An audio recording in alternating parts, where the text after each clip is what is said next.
This land was anciently referred to as Iberia, Iberia,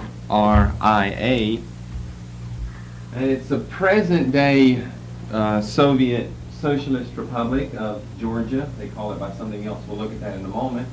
Here is, let's get it down low enough, the Black Sea. Here's Asia Minor. Here's Jerusalem. The Caspian Sea, something like this. And we looked at Syria.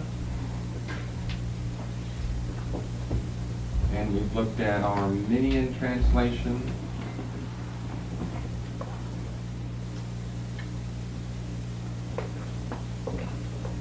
And now we look at the Georgian translation. Ancient country of Iberia, between the Black and the Caspian Seas.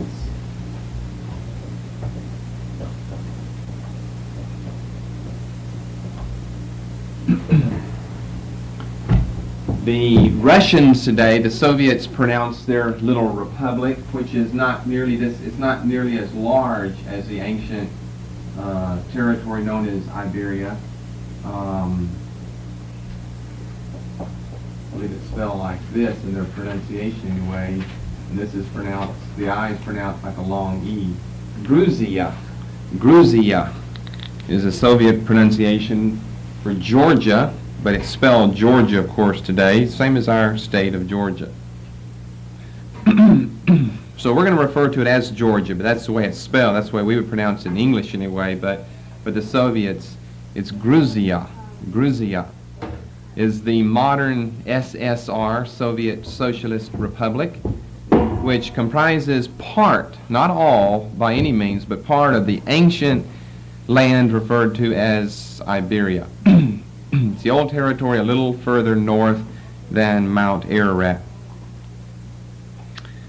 Okay, Rufinus, in his H.E. Ecclesiastical History, Rufinus tells us that Christianity was brought to this region by a Christian slave girl named Nino, N-I-N-O, during the reign of Constantine, which puts it then during the 4th century.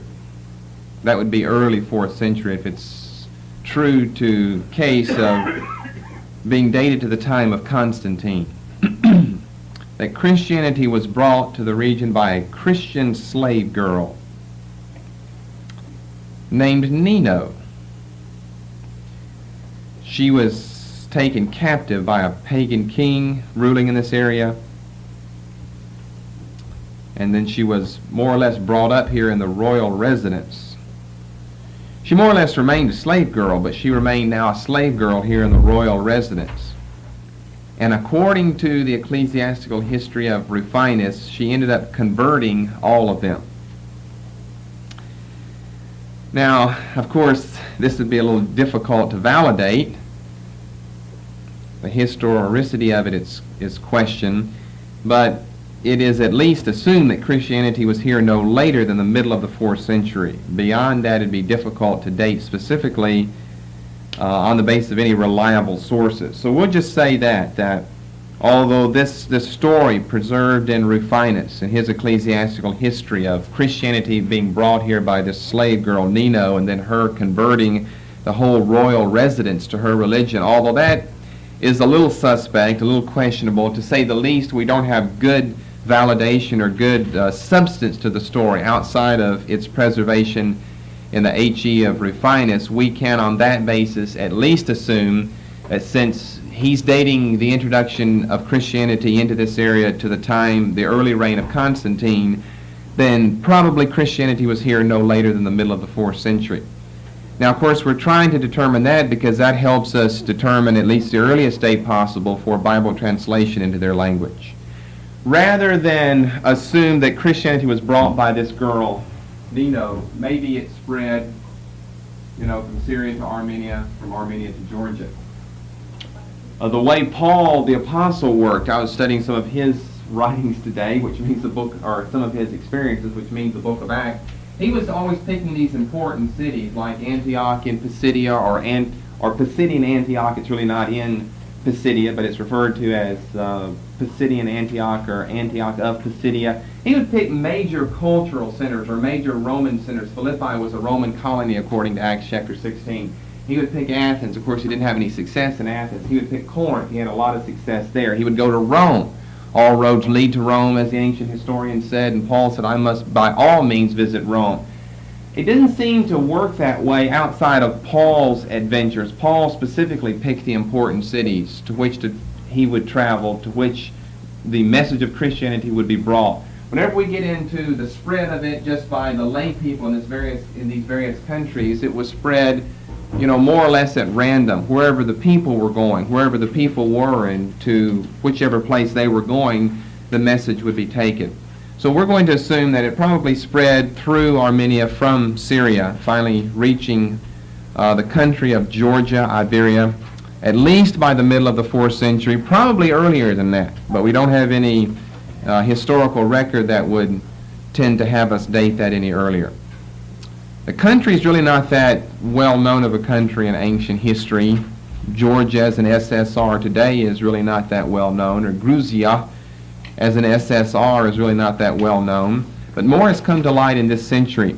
In 1900, Caspar René Gregory, famous textual critic, in his volume on translations, gave less space to the Georgian translation than any other ancient version, which shows we knew very little at that time. Around 1900, C.R. Gregory.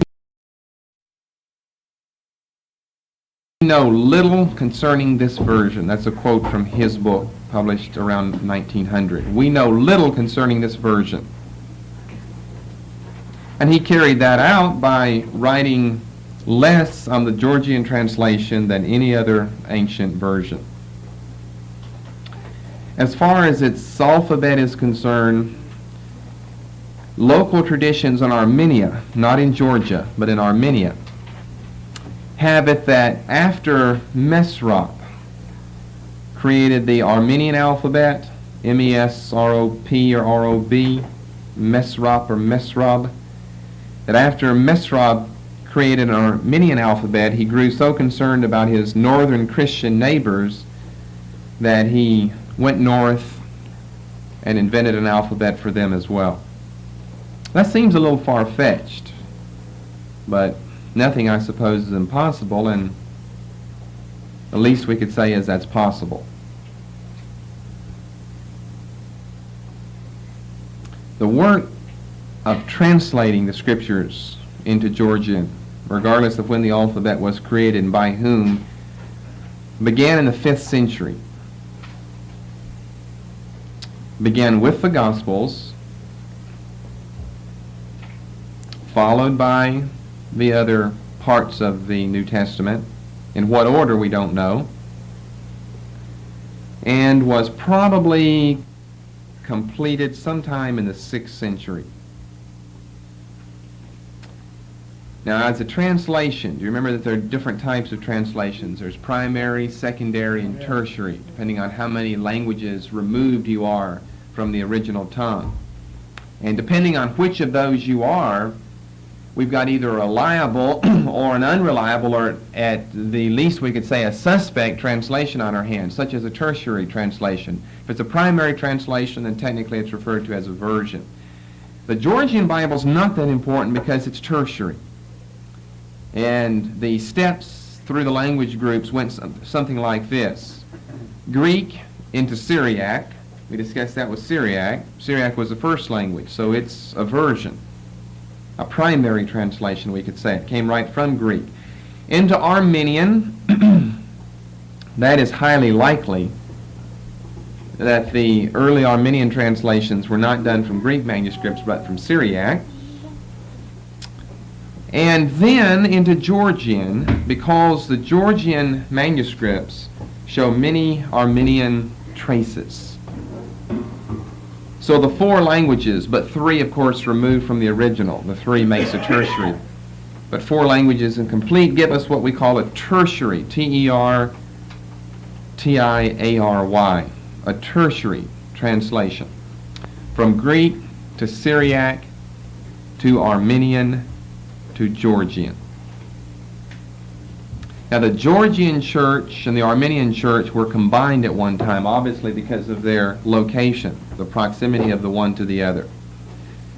But the Georgian church split from the Armenian church in AD 608. Therefore, here's our consequence from that. Since we're assuming, and since it seems to be true based on the Armenian traces in the Georgian translation and the Georgian manuscripts, that the Georgian Bible was dependent upon the Armenian Bible, and a break came between these two churches in AD 608, therefore probably the Georgian work of translation, at least in the New Testament, maybe in the whole Bible, was already complete by this time, the early part of the 7th century. Work began in the 5th century, New Testament completed by the 6th century, probably the Old Testament completed by the first decade, the early parts of the 7th century AD. Now you see that would only make sense because then we would assume the Georgian church, since it splits ecclesiastically from the Armenian church, would therefore of necessity not want to use the Armenian Bible anymore as the basis for its translation, which seems to have been the case up until this time. And since the split is made at the end of the first decade of the 7th century AD, then probably what I have just hypothesized for you is true. The earliest extant manuscripts, that means those that we have available today, go only so far back as the 10th century. So we are removed 5 centuries from the 400s to the 900s with the work of Bible translation. And these extant manuscripts, these earliest ones, seem to have come from a time of great literary revision under the monks at the Georgian monastery on Mount Athos, Athos.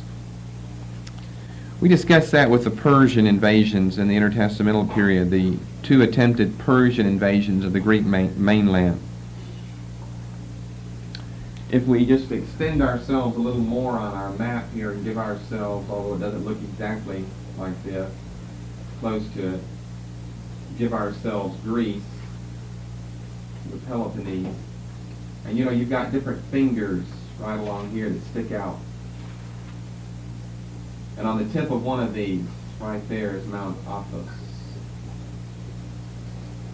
Athos. Still there, the monasteries are still there to this day, as a matter of fact.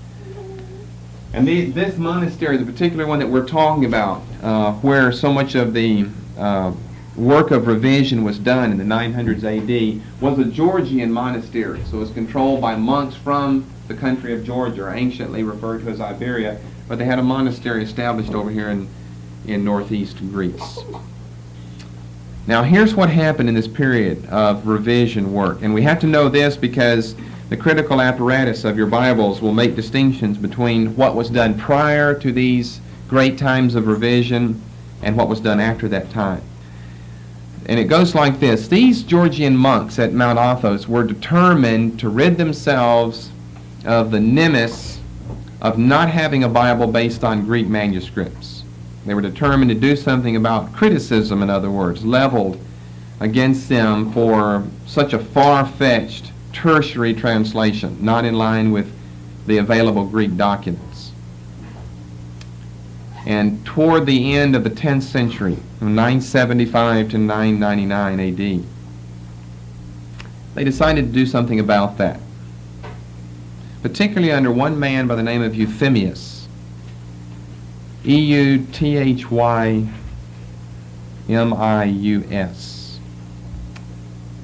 Euphemius. Euphemius was an indefatigable worker and writer in the church.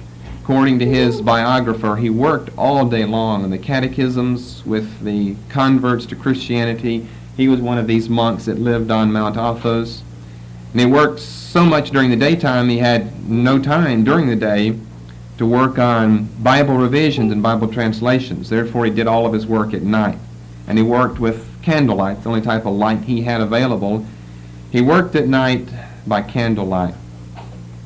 and he only got a couple of hours sleep every night. This is according to what his biographer has to say about Euphemius. Probably a lot of that is true. Monks, just by nature, are people who are not afraid to labor around old manuscripts at all. It's kind of what their life is caught up into anyway. So he's busy during the daytime, and his thrill is when he gets to go home at night, back to the fortress, back to the monastery, and do all of his work on translation. So they set about revising the then existing Georgian Bible so that the Georgian Bible would agree with the Greek manuscripts. However, by this time, the only Greek manuscripts they really had available that they could put their hands on were Byzantine Greek manuscripts. And we're all very familiar with the old Byzantine arguments, the TR arguments, and they're still popping up today. So we won't comment much on that, but that's all they had available, the Byzantine manuscripts.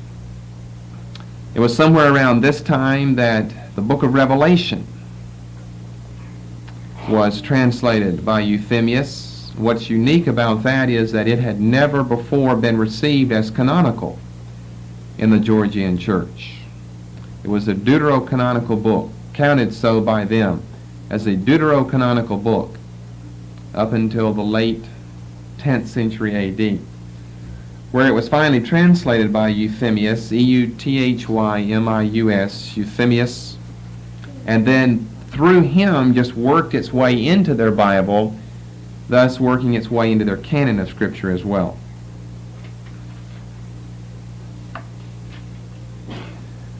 The major part of the work of revision was probably completed around 978. Although they're certainly not through, they continue on through this 10th century. But it has to be completed by this date because this is the date for the earliest extant Georgian manuscript of the book of Revelation. And since we know this is the first time that they're translating Revelation, the first time they are counting it as canonical, is when Euphemius is translating the book, and it's received into their Bible for the first time. And what would be interesting about that manuscript of the book of Revelation is that it would obviously, of necessity, make it very, very close indeed to the original work done by Euphemius, since we know he's working from this same period of time. Then if we've got a manuscript that's extant from this same period of time, although it would be a little far-fetched to say here's the original done by Euphemius of the book of Revelation, it would have to be very, very close indeed to when he did the original work. We don't have that many manuscripts. We don't have that many important ones available. I'm just going to list three to give you representatives of three different sections of the New Testament: the Gospels, Acts and the Epistles together, and the book of Revelation. So for manuscripts, the most famous Georgian manuscript is Adish, A-D-Y-S-H. It's known as the Adish manuscript, A-D-Y-S-H. It's the most famous because, to our knowledge, it's the earliest extant. And it's dated A.D. 897. Late 9th century. We said the earliest extant manuscripts go only so far back as the 10th century. Well, that's almost into the 10th century. 900 A.D. And it is a copy of the four Gospels. The oldest, secondly, manuscript of Acts and the Epistles, Pauline and Catholic, is known as Athos, A-T-H-O-S, because it comes from this monastery, Athos manuscript number 42. And it dates from between A.D. 959 to A.D. 969. Somewhere in this period of time. From A.D. 959 to A.D. 969. And then thirdly, for manuscripts, what I've just given you earlier about the book of Revelation, the oldest copy of Revelation, which must have been one of the first ones as well, dates from the year A.D. 978.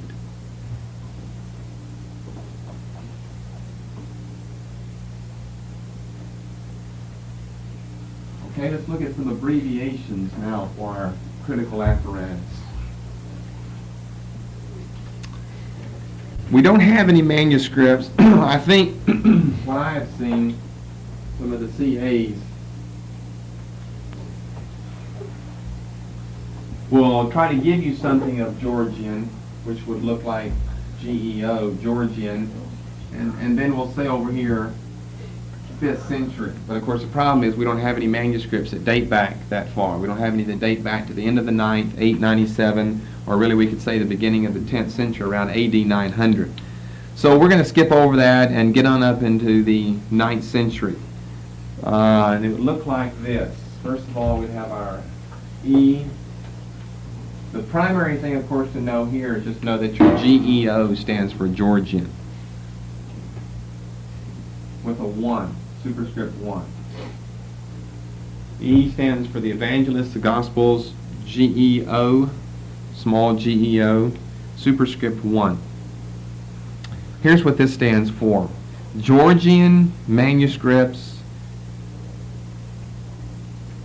which date prior to the 10th century revision work under the monks on Mount Athos, particularly Euthemius. And of course, these would not be that numerous. One example would be Adish, A-D-Y-S-H, the first one I gave you, because it dates prior to this work. And so that would be like 9th century. That's 897 for that particular manuscript.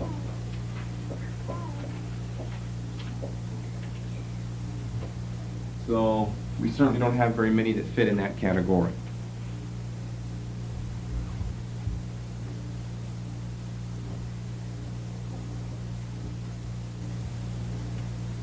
Okay, then we go to GEO, superscript 2. These are the two things that you'll see first of all. Then you'll have a GEO A and B. But a GEO 1, those manuscripts that date, let's just say prior, so we'll know what we're talking about, prior to the revision work. And the GEO 2, those that come after the revision work, which would be in the late 10th century and onwardly. And those would include the Evangelist, Acts, Pauline Corpus, and the Catholic epistles.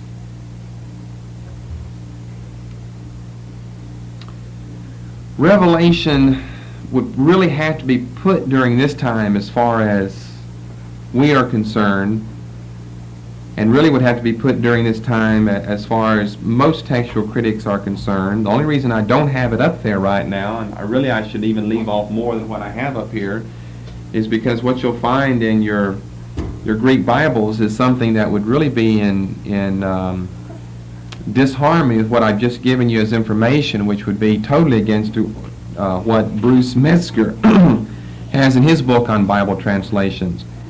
If we're going to assume, and we really are, when he's giving you the information, that Euthemius does give us a translation of Revelation, it's the first time. It does come during the time of this revision work. It does come in the 10th century. It does come from the monks on Mount Athos. It does date from around 978.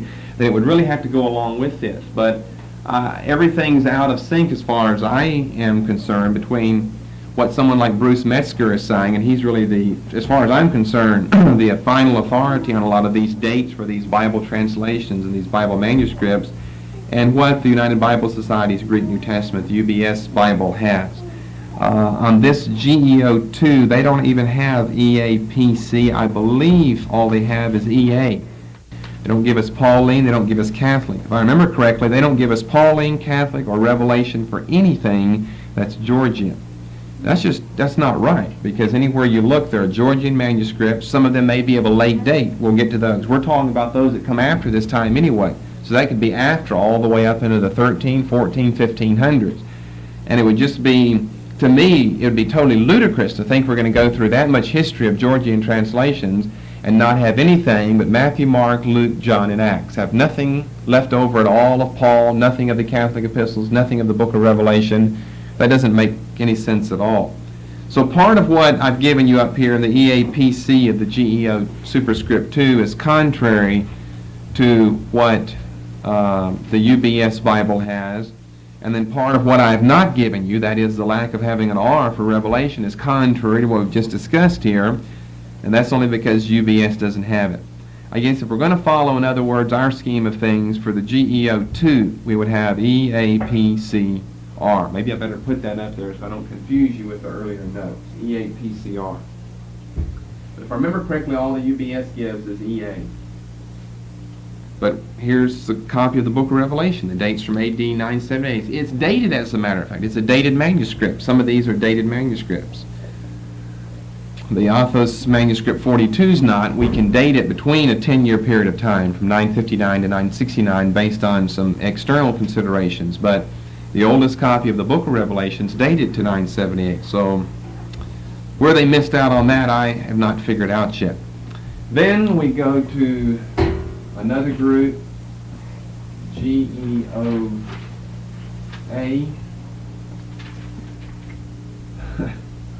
I already know what to give because I hate to be contradicting UBS and the editors there. And it's not me, it's Metzger anyway. And GEO superscript B.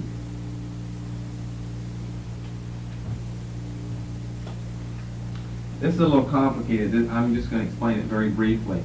Both of these are the same. Manuscripts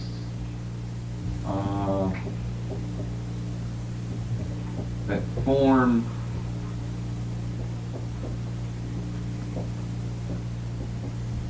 the basis for GEO2 manuscripts.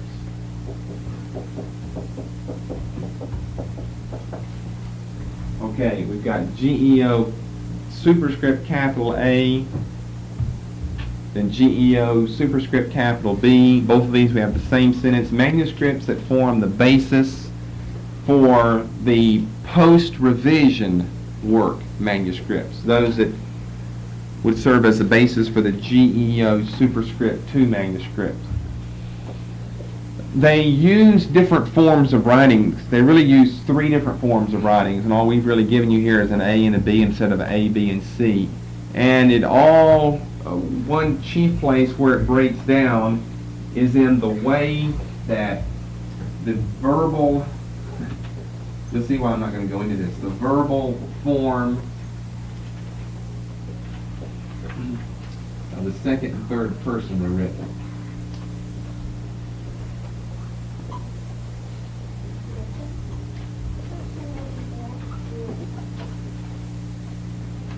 But it's way beyond our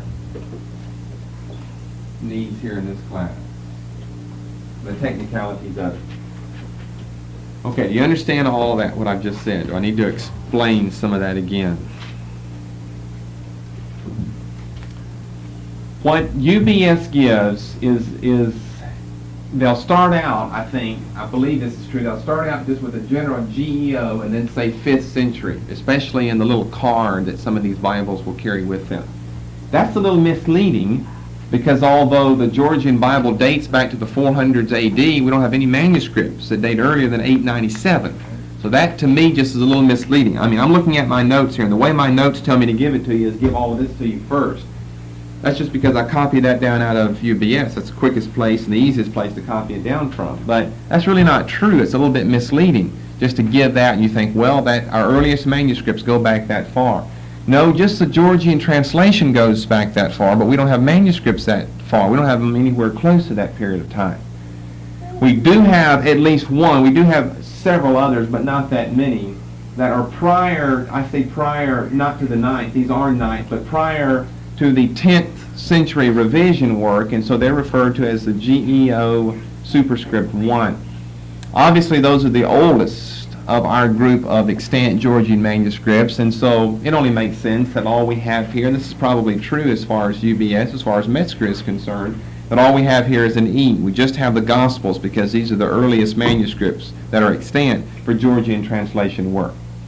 Then when it comes to after the time of Euphemius, after the time of the revision by the monks on Mount Athos, now we're up into the late 900s AD. We have GEO superscript 2 that I believe UBS, I wish I would have checked all of that out more thoroughly, but I believe all they give you is something like an EA, maybe an EAP, but certainly I'm definite they don't give you a CR. But yet I've just given you a date from 959 to 969 for our earliest copy of the Gospels and the Epistles, which include the P and the C, the Pauline and the Catholic corpus of epistles, as well as Revelation. The date's from 978, comes from the same man, probably Euphemius, the same period in history. So why they don't give that, I really don't know. And then we have GEO superscript capital A, superscript capital B. These E's are probably misleading. You'll probably add more from the New Testament documents there. And it's based on their manuscripts that form the basis for these works that come after the time of the revision by the monks. And it's based on the second and third person, the verbal form. It's based on the way that it's written. It's based on the endings there in the verb form. So that's so technical, we really don't need to get into that. Remember, this is a tertiary translation anyway. And whenever they did the revision work, they revised it based on Byzantine manuscripts. So they didn't do much better then. Maybe even we could say the tertiary, the original ones, the older ones would be better because they're not Byzantine. Although you have to go through Armenian and you have to go through Syriac to get back to Greek. Well, maybe we missed a few things in going through those couple of languages, but maybe we still have a lot left over that we wouldn't have if all we're considering is the Byzantine text type. If you ask what's important for you to remember, just, I guess, the abbreviation GEO stands for Georgian. How reliable are the Georgian manuscripts? Not that reliable. So when you see down in your CA, you've got 4 different variants, and one of them is supported by GEO. Look for other types of support besides a GEO, because the Georgian support is not very good support for a certain variant. That's why we're studying all of this anyway, remember. We're trying to determine the weight of these various Bible translations, these language groups, so that we can determine ourselves, in a relative degree anyway, the worth of one variant over another. So GEO is not that important. Okay, let's go to another group. We'll move to another side of the map, because these are 2 short ones that are not that important. That's why I'll get them together, and then we'll have some others next time to cover together as we get to what we call some of the minor Eastern versions. Although Georgian could certainly be considered, in my mind's eye, a minor Eastern version. We don't have that many Western versions. The Latin will be the most important, but we won't be to that until a few weeks from now.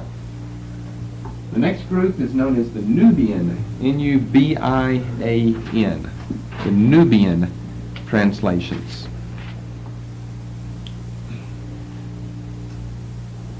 If we give ourselves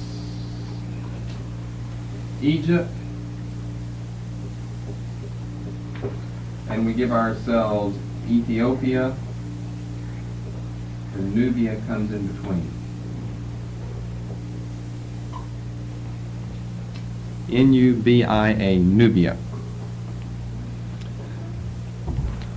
The ancient country that was positioned between Egypt on the north and Ethiopia on the south.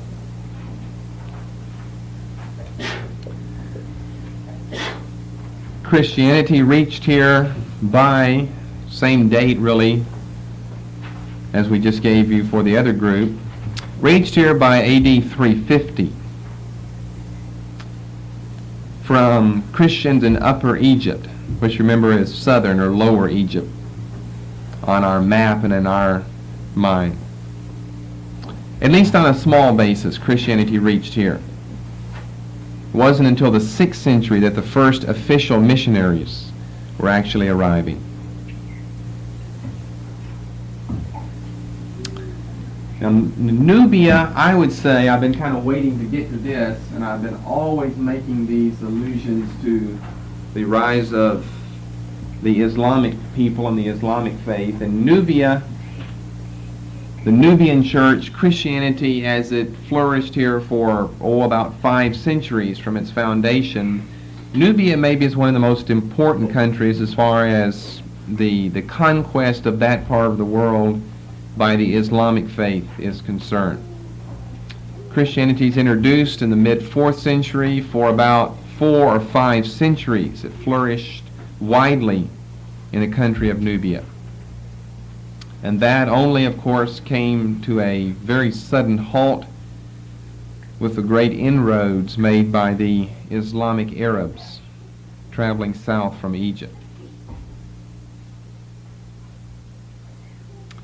By the 14th century, fairly recent times, this country and her native Christianity had become so isolated. Remember how the Coptic people have become isolated, the Copts in Egypt, and they have a minority Christian church known as the Coptic Church. And they're not Orthodox by any stretch of anyone's imagination. It's not a evangelical, fundamentalist, conservative church by any means at all. It's very strange, very weird, very liturgical, very Eastern, very like the RCs, the Roman Catholic Church, very similar to that in many regards. They had the same problem because of where they're located. Down here where in this period of time, in this period of history, the inroads of the Islamic people, of the Arabs, is just tremendous. As far as the Nubians were concerned, it was beyond what they could withstand. So by the 14th century, they had become so isolated, cut off from all other Christian nations, that eventually the power of Islam caused the entire population to apostatize and embrace Mohammedanism. And I am no expert on cultures of the nations of the world, but that has to be unique or almost unique in the history of the world's nations.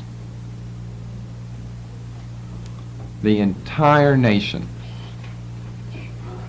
apostatized. In other words, just think, the pressure of the Islamic movement was too great for her to withstand, which proves how weak her church was. The church should be able to prevail even against the gates of Hades. So the church had obviously become very liturgical and very mystical by this time. No true church, we could say, really was even existing at this time. But that nominal church that was on the scene capitulates, apostatizes, and embraces the Islamic faith. So that today in this region, there's not a trace of Christianity remaining.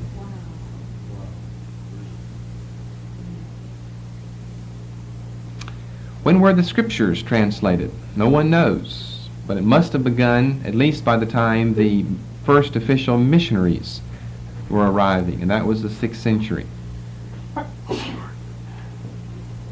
Not very much is known about Nubian Bible work at all because there's no one around to tell us anything. There hasn't been anyone now for 6 centuries.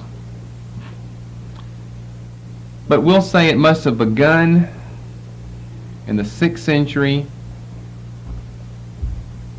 and probably completed by the 7th or the 8th. I think UBS might give 8th, something like that. But probably completed by the 7th or the 8th century.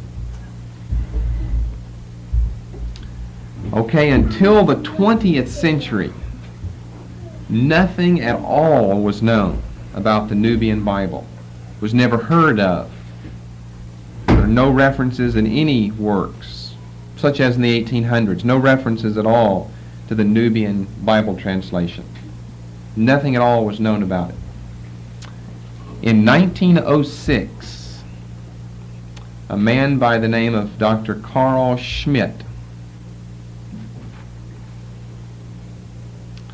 Dr. Carl Schmidt, S-C-H-M-I-D-T, Schmidt, purchased in Cairo from an antiquities dealer.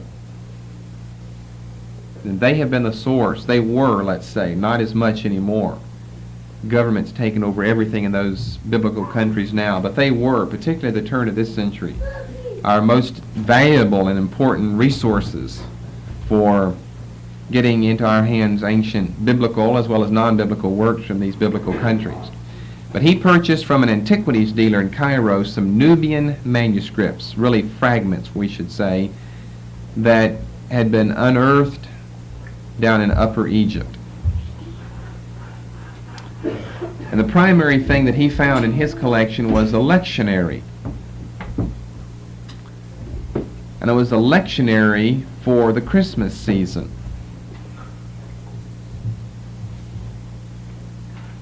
Its date really is not known, but it has to be prior to the 1300s, since that's the end of Christianity in Nubia. It has to be prior to the 1300s.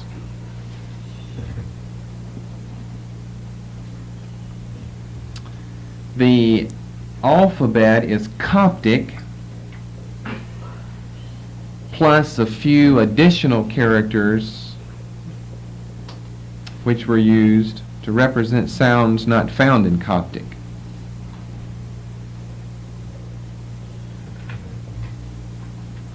The text is similar to TR.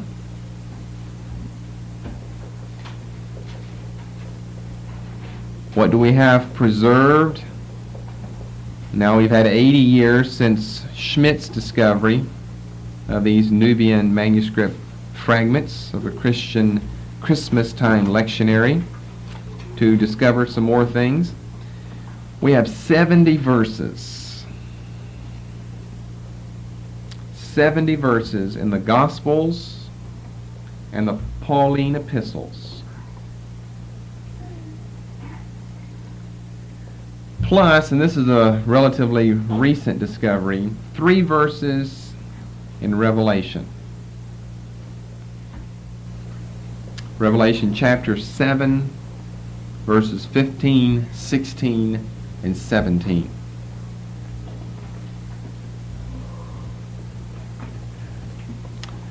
So it's abbreviated NUB. Dates its completion to the 7th to 8th century. We've got some of the Gospels. We've got some of Pauline. I believe that's all that UBS will give you. But then we'll add in Revelation because of a recent discovery. So it has E, the Gospels, 70 verses. P, Pauline, 70 verses in the Gospels and the Pauline epistles. And we'll add in Revelation because of a fairly recent discovery of Revelation chapter 7, verses 15, 16, and 17. How reliable is it? Not very reliable. The further we are removing ourselves from the time of the New Testament, the less reliable these works will be. And that's where we're going to stop tonight. We'll pick up with a lot more of these relatively insignificant, what Metzger refers to as the minor Eastern versions, in our next discussion.